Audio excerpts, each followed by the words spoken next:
Bueno, esta es la aplicación del sonido de animales. Esta es la página principal denominada Inicio. Tiene dos etiquetas, una donde está el título Sonidos de los animales, otra donde dice selecciona el animal que deseas escuchar. En este caso tenemos el gato y el perro. Primero que todo vamos a entrar al gato. La imagen del gato a su misma vez es el mismo botón. Ya cuando estamos aquí, tenemos tres botones más. Uno de reproducir, uno de pausar y otro de volver al inicio. En este momento vamos a reproducirlo.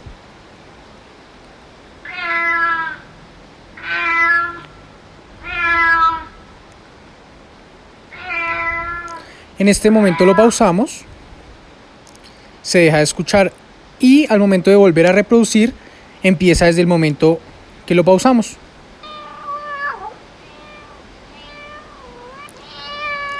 Lo pausamos y volvemos al inicio.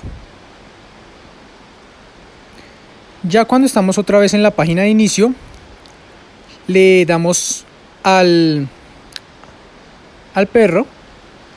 También funciona como botón y tenemos los mismos tres botones: reproducir, pausar e inicio. En este momento le damos a reproducir.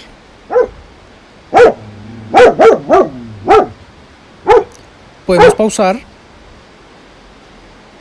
y al volver a darle a reproducir sigue donde lo pausamos.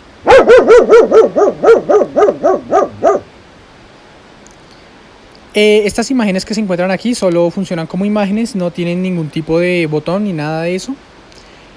Y ya aquí volvemos al inicio. Esta es la aplicación del sonido de animales,